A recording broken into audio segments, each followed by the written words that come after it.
So in chapter 3, we are going to learn how to summarize data using measure of central tendencies and measure of dispersion.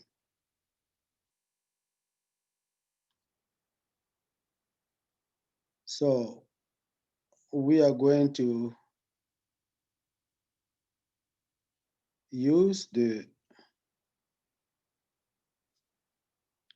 learn how to use Excel to compute those measures.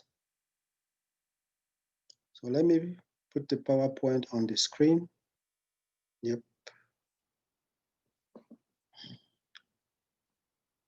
So we call this data description because we will learn how to find the measures of central tendency, of variation, and of position.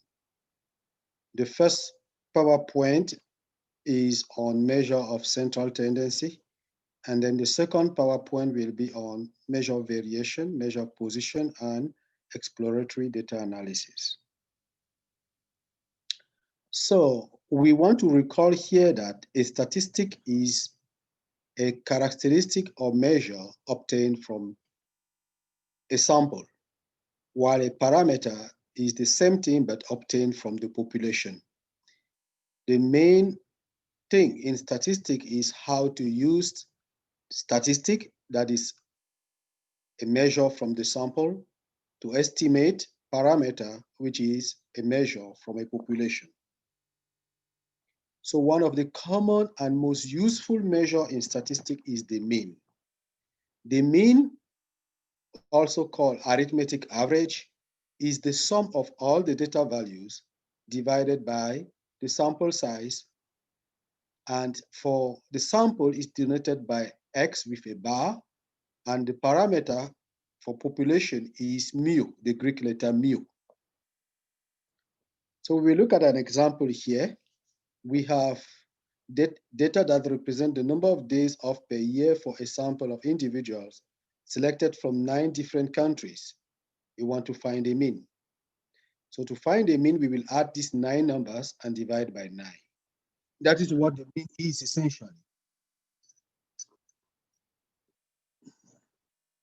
As we are going to learn, it is a very important measure of central tendency because we can use it in mathematical formulas much easily.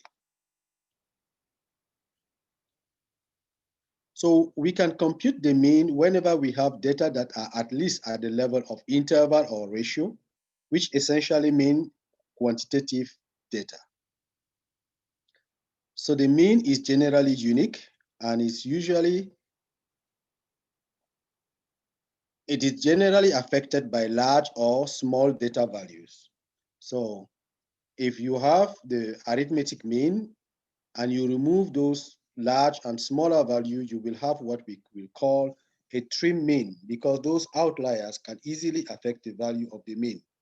That is one of the problems with the mean.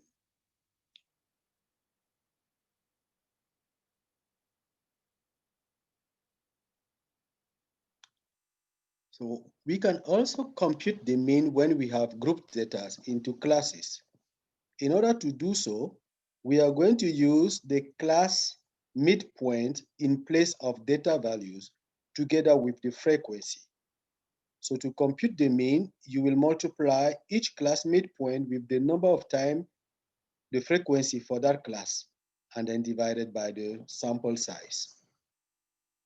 So this is an example here of group data value that we can use the class midpoint to compute an approximate value of the mean. Because of the nature of the mean, it is not always the best measure of central tendency when we have outliers. For example, if you are trying to find the average annual income of individuals, you may not want to use the arithmetic mean because somebody earning $1 million per year might affect the average mean of the annual income of the members of the samples that you have. And in that case, the arithmetic that we may have could be misleading. For that reason, the median is the most appropriate measure of central tendency when we have data that are overspread, like with outliers. The median is kind of the middle of the data set when we arrange data in order. So the median is like the middle. This is an example. We have the number of rooms in the 7 hotels in downtown Pittsburgh. So to find the median, we arrange the data in ascending order and identify the value which is at the middle. In this case, the value at the middle is 401. So that's how we find the median. It's the middle of the data set. When you have an odd number of values, it is easy to find the median is one of the data value which is at the middle. But when you have an even number of values, what you will do is to find the average of the two values that are at the middle. In this case, for example, the number of tornadoes that have occurred in the United States over an 8-year period follows. Find the median. So we have 8 values. So the median will be the average of the two middle numbers. You can see here that there are very large values compared to other values like 1,303, 1,133. So the median here is the average of the two values that are at the middle.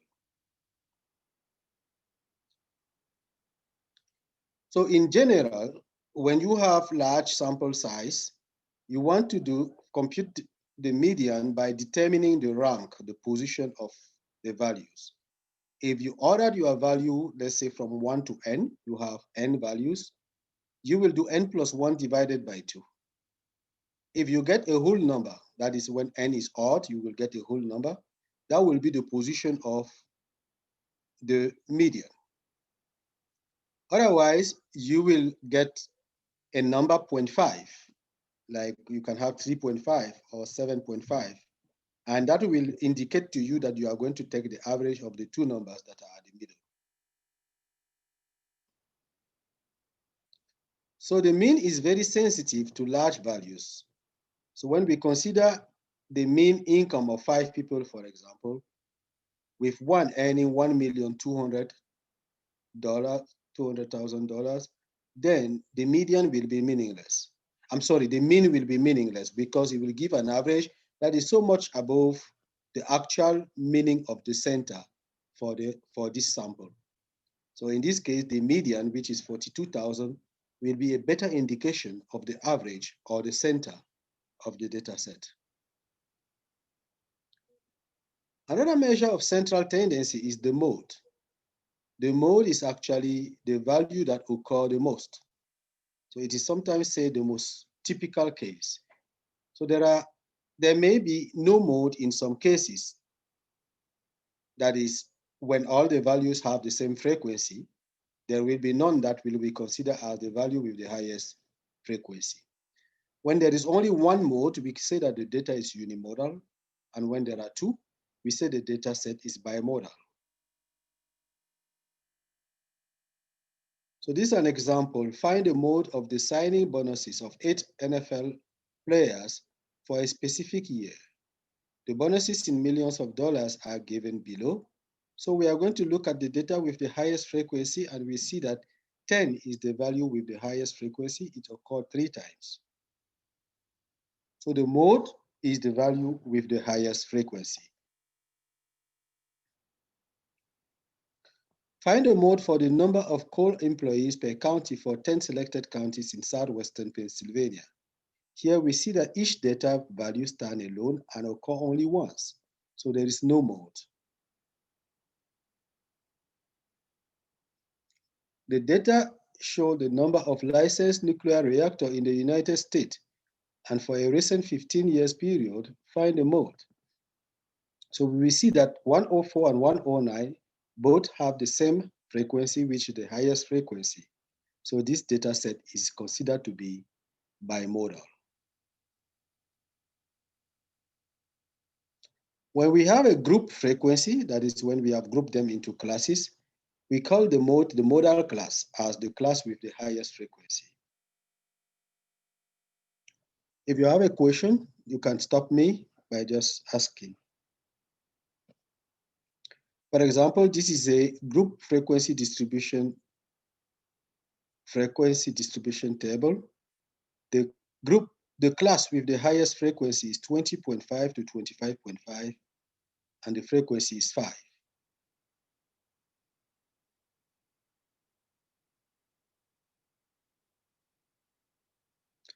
So the advantage of the mode is that we can use it even for categorical or qualitative data, unlike the median and the mean, which can only be used for quantitative values. Another measure of central tendency is the mid-range. The mid-range is the average of the highest and the lowest data value. For example, if you have the score of a test, most of the time you are given the lowest and the highest value that student had. You can use it to find an estimate of the middle or the center by taking the average of those two values. Obviously, these are affected by outliers.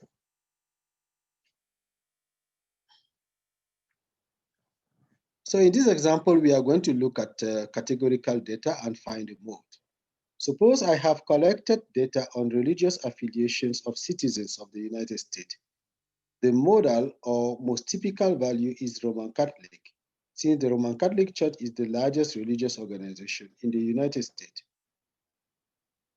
If we want to know what brand of perfume is preferred by a customer, we can also take the mode among the type of perfume that are generally preferred or purchased. So we can use mode for categorical data. Like the mid-range can be affected by one extremely high or low value. So we will say it is sensitive to outliers. This is an example where we can use the mid-range. In the last 2 winter seasons, the city of Brownsville, Minnesota, reported these numbers of waterline breaks per month. Find the mid-range. So we will identify the highest data value here is 8, the lowest data value is 1, and the average is 1 plus 8 over 2. The mid-range is 4.5.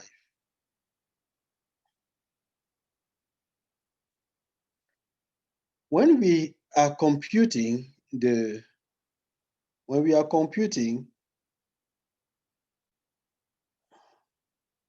the mean, sometimes we may not want to add a value as many times as it occurs. We may associate to each value its weight, which could be either its frequency or its relative frequency.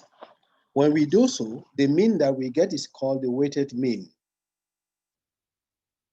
An example is when we are computing the grade point average.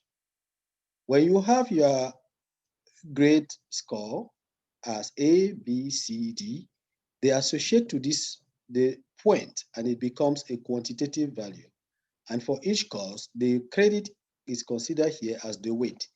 To find your grade point average, you multiply the credit by the point associated with your grade and then divide it by the total number of credits you took. So this is an example.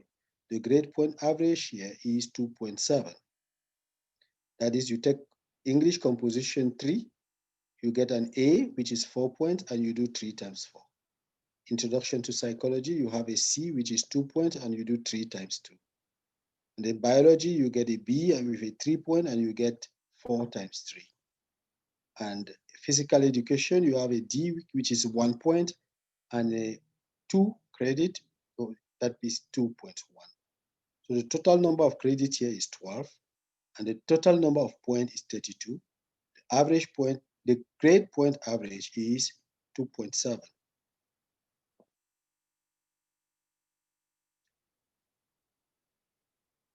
So we look at some of the properties of the averages, starting with the mean. The mean use all the data values. That's one advantage of the mean. It accounts for all data values. It varies less than the median or the mode. because it is affected by outliers.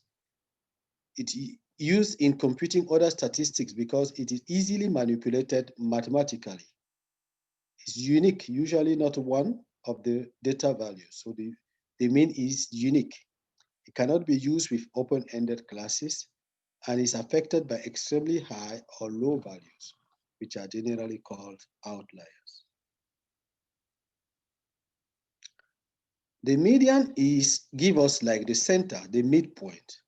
It is used when it is necessary to find out whether the data value fall into the upper half or the lower half of the distribution. Values that are above the median are on the upper half, below the median are on the lower half. It can be used for an open-ended distribution.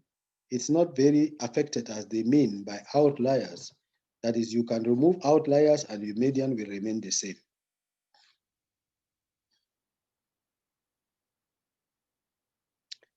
The mode is used when the most typical case is desired, as we say which one is the perfume that most people like. It's the easiest average to compute. You just look at the frequency.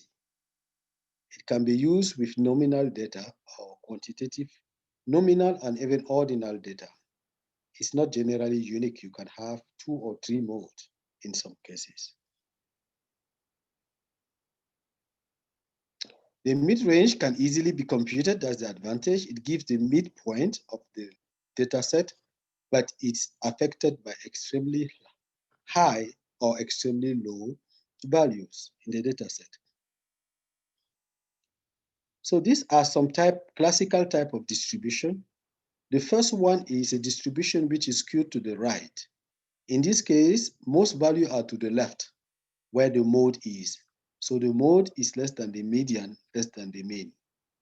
This is a characteristic of a distribution which is skewed to the right or positively skewed. When a distribution is symmetric, the mean, the median, and the mode are all the same.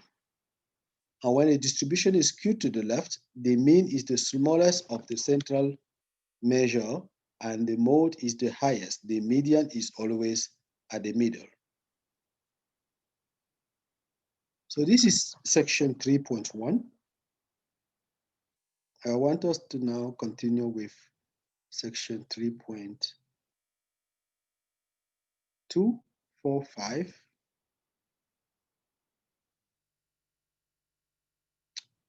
2, 3, 4, I'm sorry.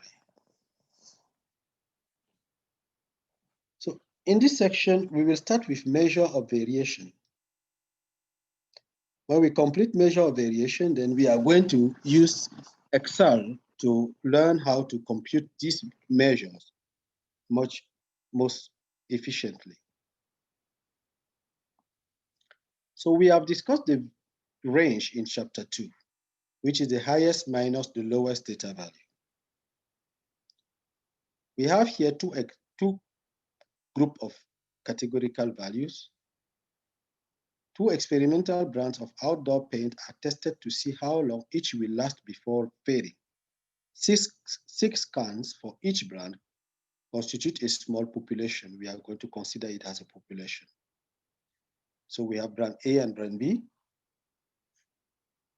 For each of the brand, we can compute the mean. We will observe that the mean for each of the brand is 35. So then next we go to the range by taking the highest value minus the smallest value. So for brand A, the range is 50, and for branch B, the range is 20. So we can see by this that brand A varies more than brand B, even though they have the same mean. They have the same mean.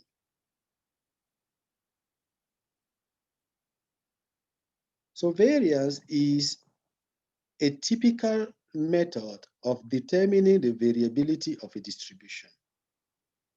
It is actually the average of the square of the deviations from the mean. That is, we want to know how distant each value is to the mean. So we use the variance. We take the average of the square of the deviation, and by computing the standard deviation of the variance, we get what we call the standard deviation. which is the square root of the variance.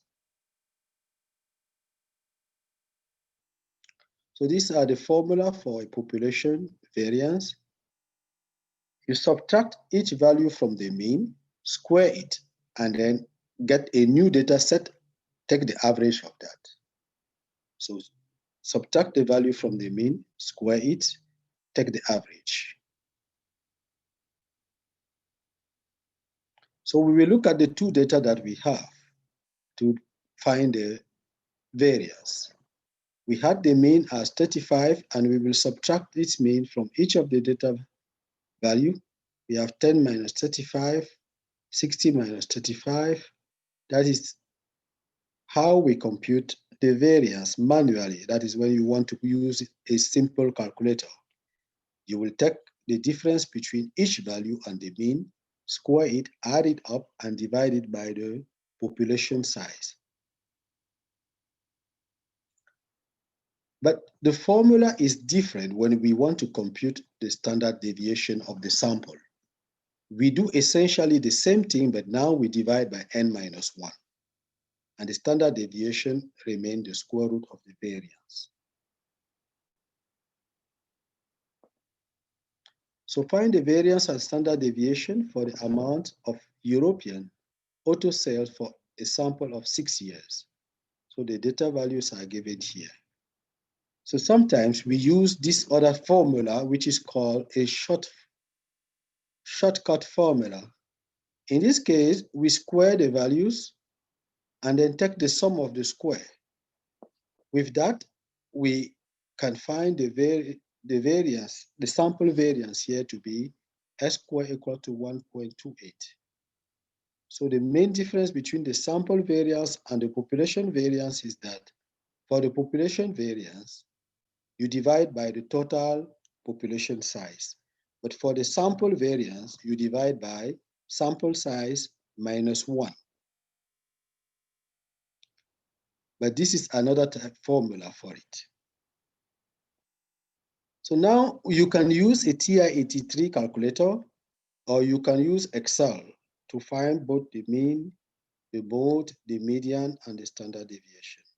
If you are having a TI-83 calculator, you go to Start, Edit. You can follow these instructions here. When you press Edit, you get L1, L2, L3. And then on L1, you enter your data set for a single data set. You enter all your values in column L1, and then go back and press Start again. Go to Calc and choose one variable statistic that you will press twice to get the data summary. That is the mean, the mode, the median, the variance, the standard deviation.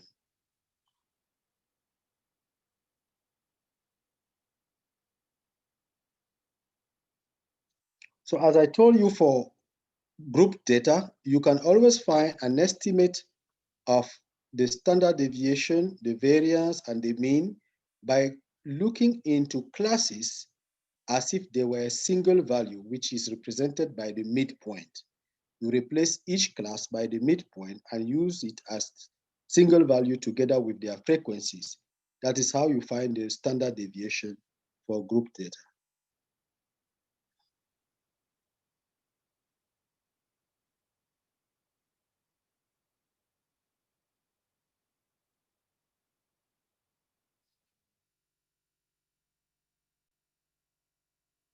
So with your frequency distribution table, you can use this formula to find the frequency, to find the mean, the variance, and standard deviation for grouped data.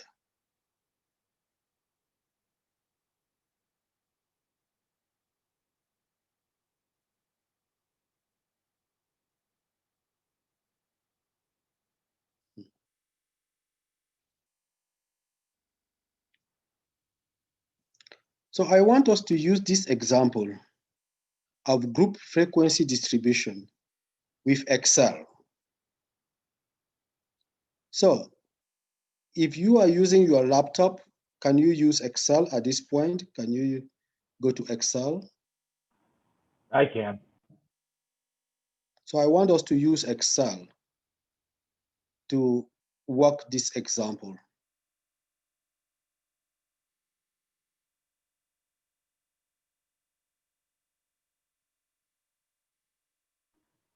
I need to pull it all up. Yep.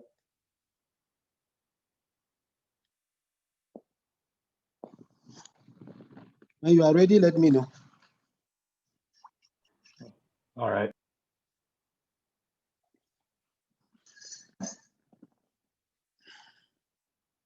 I will go back 1 minute to the data set. I don't know if you have the PowerPoint at hand, because when I go to Excel, it hides the data set. So the first column are the class boundaries. The second column is the frequency. The third column is the midpoint.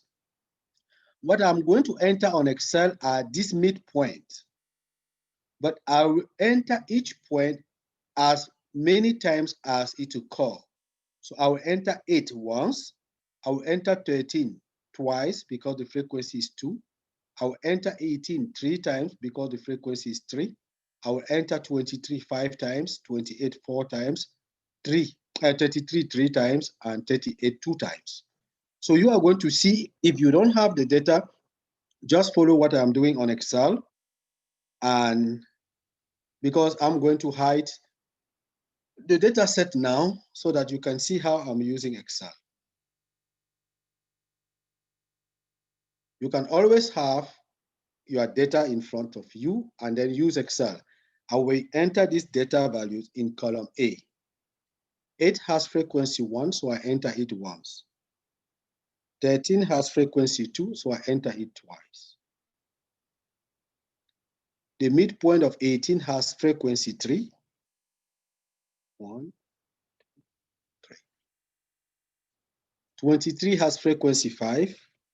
1, 2, 3, 4, 5.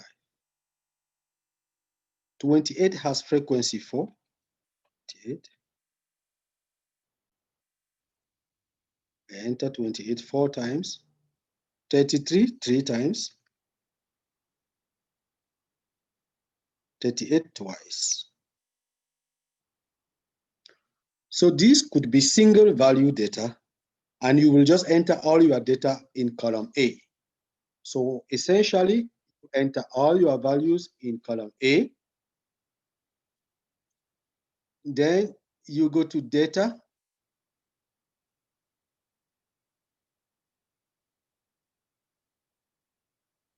And then data analysis. Do you see data analysis?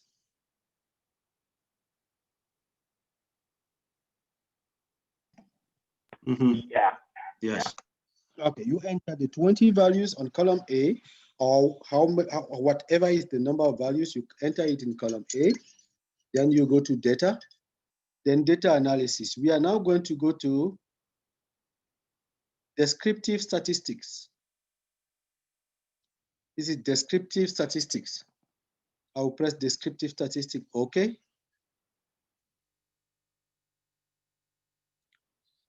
So on input range here, I'm going to highlight the data value from A1 here to A20. Could you go back and show where the data analysis is, because it's not showing up on my screen? Okay, I was expecting that. Okay. So let me start over. If it does not show on your screen, you want to follow me as I help you to get it. Okay. You go to File. File. And you will see options here. You click options. Then you see add-ins. Under general, second to the last, you see add-ins. You click on add-ins. And towards the bottom, you will say manage Excel add-ins. You click go. Manage Excel, okay. Yeah. Manage Excel add-in, you click go. you will see a box. Your box here, these first two are not, none are checked. Mm-hmm. So you will check the first two. First two, okay. And then you click OK. Oh, there it is, yeah, thank you. You're welcome. Unless you reset your computer, it's always going to be there. Okay, And if you don't see it, maybe you just put off your computer and mm-hmm. you may just restart.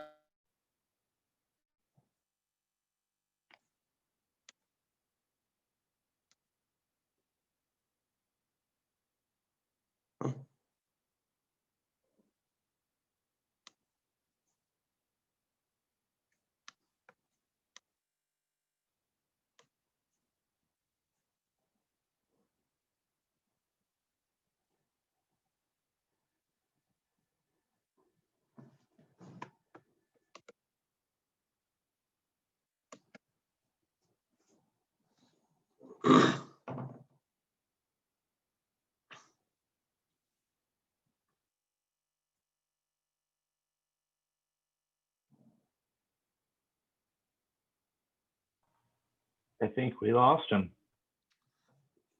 Yep, I think we did.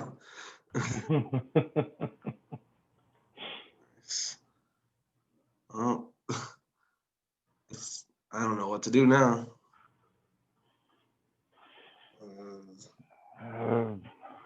I don't know if he's gonna need to start a new Zoom meeting or he can rejoin this. Yeah, I don't know. I would just stay in here and just wait for him, I guess. Yeah. Yeah. I might go have a smoke.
I'm sorry, I got disconnected accidentally. Oh, we figured. Yeah, my battery was going down and I was not looking. As soon as I saw it, I was too late to plug in.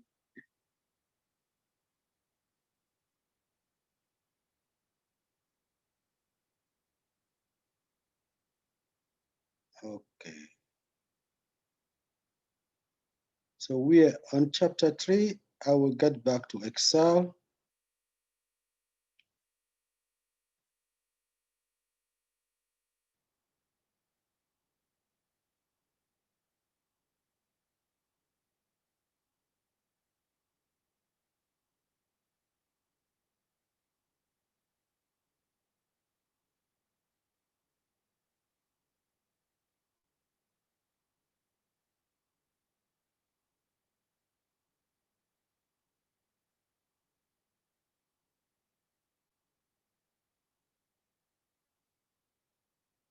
Okay.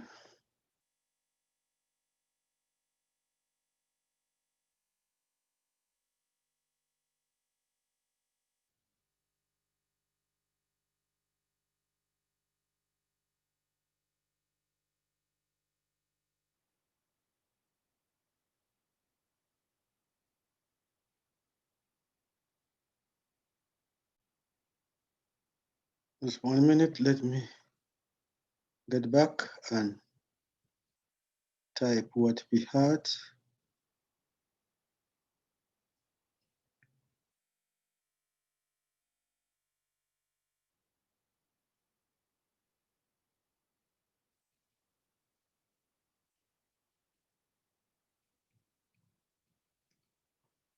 Okay.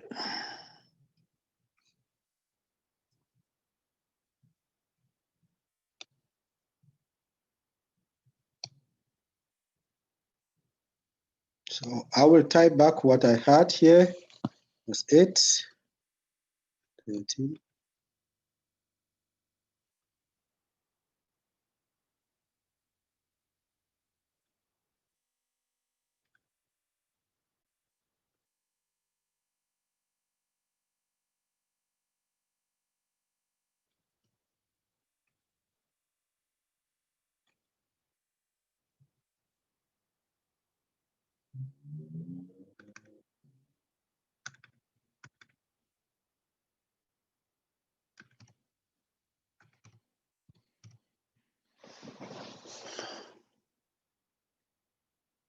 So I will go to data. You now have data analysis.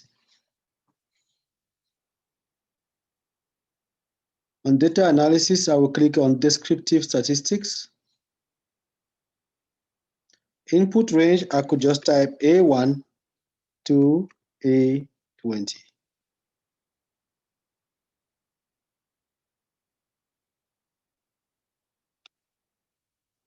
Or you highlight it. Either you highlight it or you just type. And now input, I'm going to come here and choose my output range here. Then I will want, this is very important, summary statistics. That's what we are looking for now. It will give us the summary statistics. So descriptive statistic, input range, choose the output range where you want it to be. You can click anywhere on the Excel and we go okay.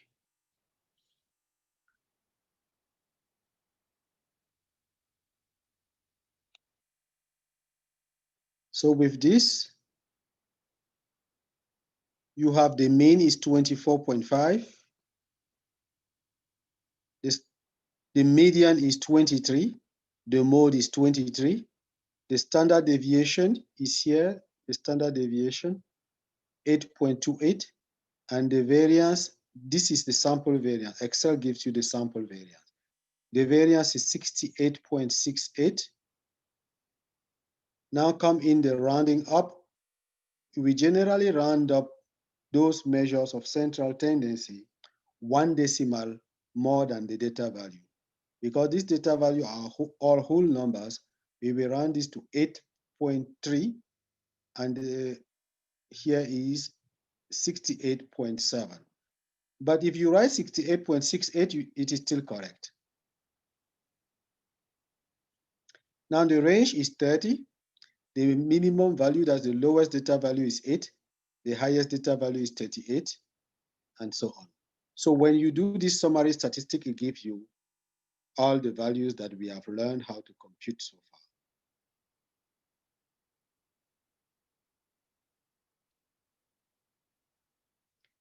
So I will go back to the PowerPoint. You can always come back to the, I will put both recording because the first recording will stop, and I will put the first and the second. You can always go to Zoom if you forget something. If you go to Zoom, you will see, you go to record, and then you will see the what we have saved from recording the class.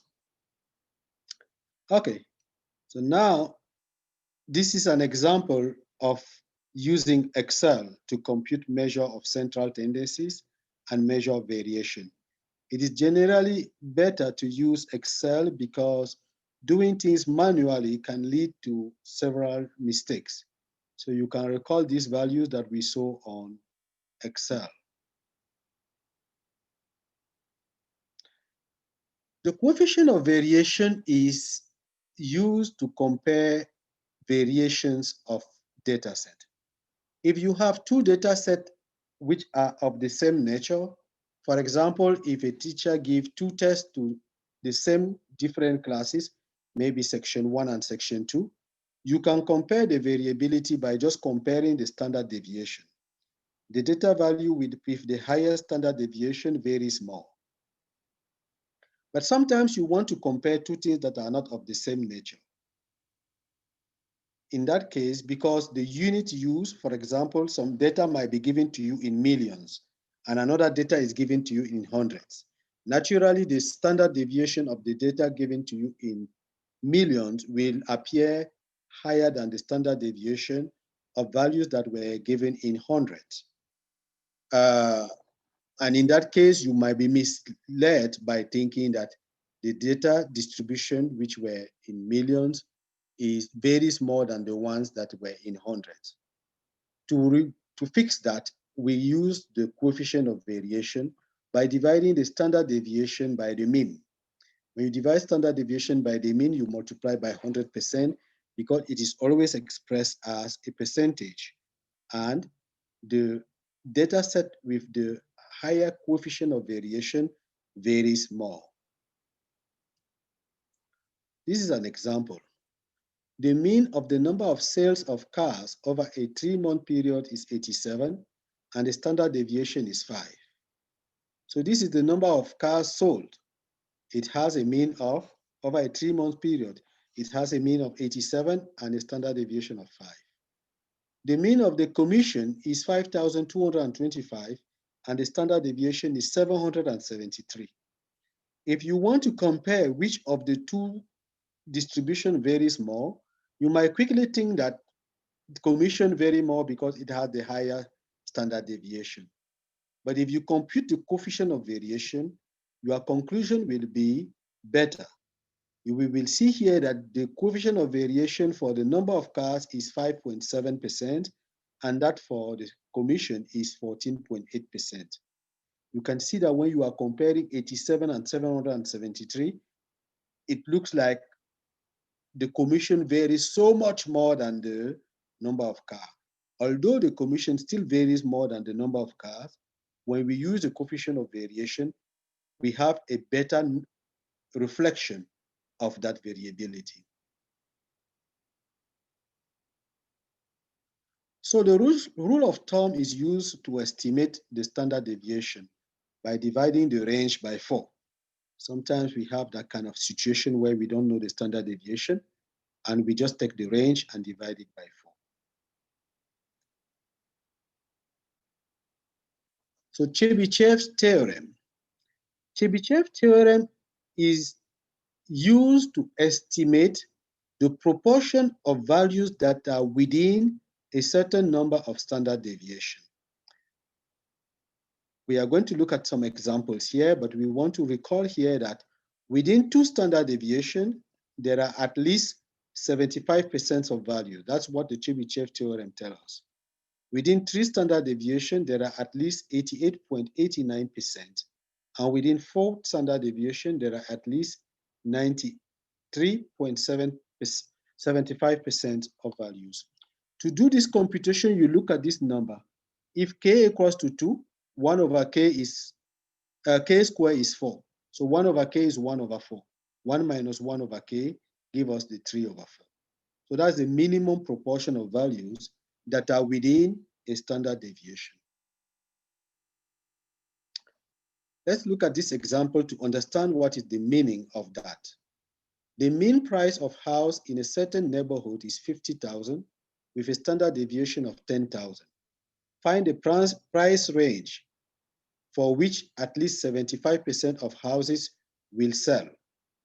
So what we will do is that we will want to determine what is the number of standard deviation we go away from the mean to be at least 75% sure that the values is within that number of standard deviation. We knew already from the previous slide that 75% is for 2 standard deviation, but we can determine it here by doing that, by multiplying the value of the standard deviation by 2. And then what we get, we subtract it from the mean to get the minimum value and add it to the mean to get the maximum value. We will be at least 75% sure that homes within this locality sells between 30,000 and 75,000 at the probability of 75%. So 10,000 is the standard deviation.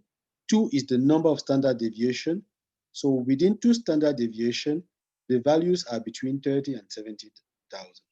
If you are now asked, what is the minimum proportion of houses that are sold between 30,000 and 75,000, you will say 75%, because we were told that within 75%, there is at least 75, within 2 standard deviation, there are at least 75% of values.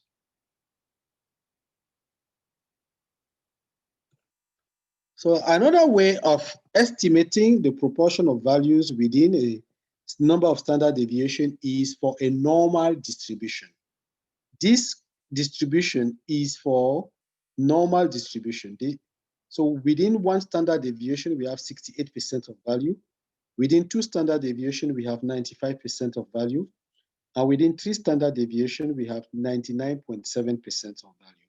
So you want to, if you are told that using the empirical rule, what proportion of values are within 2 standard deviation, it is 95%. Now, if it is using the Chebyshev inequality, the question will be what is the minimum proportion? So when it's about minimum proportion, it's the Chebyshev inequality. When it's about what is the proportion, the data has to be normal, and then you are using the empirical rule for normal distribution.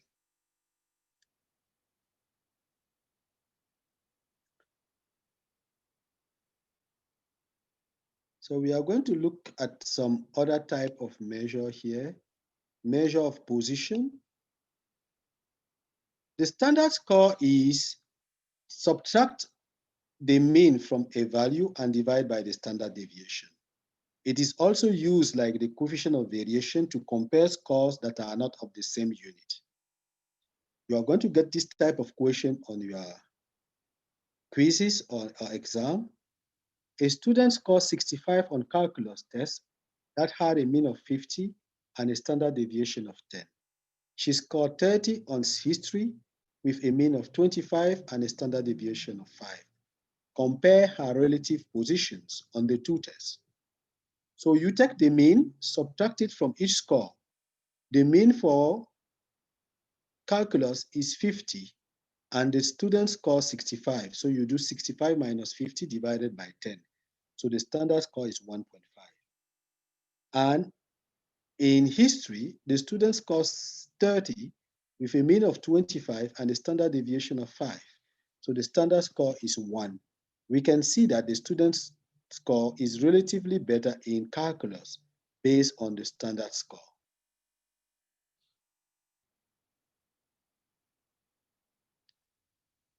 Now we look at percentiles. Percentiles is the proportion of values that are at less than or equal to a certain value. So to calculate it, we just count the number of values that are less than X, add 0.5 just for correction, and divide by the total. It gives you the proportion of values that are at most X, which is called the percentile rank of X. Sometimes we are given the percentile rank as P. If we know the sample size N, we will use the formula C equals to NP over 100 to determine the position of the position of the value corresponding to that percentile rank. We are going to look at an example here. A teacher gives a 20-point test to 10 students. Find the percentile rank for a score of 12. To find out percentile rank, we will count the number of values that are less than 12, and we see 6. Then we will add 0.5, and we will have 6.5. Divide by 10, we have 0.65, which is 65%. So 65% of values are at most 12. Now we will turn around. And we have a 20-point test, and we want to find the value corresponding to the 25th percentile. What we will do is we will use 25 and multiply it by the number of values n, which is 10, and divide by 100 to get 2.5. We round it up to the next whole number, which is 3. So the third value here is the 25th percentile. These are rough estimation. They may not always be exact, but we use it in the absence of being able to get the exact values. There are other measures of positions, including deciles. Deciles are when data values are divided into 10 parts. Percentiles, data values are divided into 100. So the first deciles is the 10th percentile. The second deciles is the 20th percentiles. The third deciles is the 30th percentiles, and so on. Quartiles now divide data set into 4 equal groups. The first quartiles is the 25th percentile. The second quartile, which is the median, is the 50th percentile. It's at the middle. And the third quartile is the 75th percentile. So we can say here that the median, which is at the middle, will divide the data set into 2 equal parts. So it's the second quartile, the 50th percentile, the second quartile. Now, as it divides data into 2 parts, the lower part will have its median equals to Q1, and the upper part will have its median equals to Q3. The interquartile range, which is important to remember, is Q3 minus Q1. Let's look at the data set here. We have this data set, and we want to find the quartiles. We will first arrange the values in order, and you can see we have 1, 2, 3, 4, 5, 6, 7, 8 values. So the median is the average of the middle 2 values, 13 and 15 is the median, which give us 14. So 14 is Q2, and it stands at the middle of the data set, dividing it into 2 groups. So the lower part of the median from 5 to 13 has median 6 plus 12 over 2, and that lower median is Q1.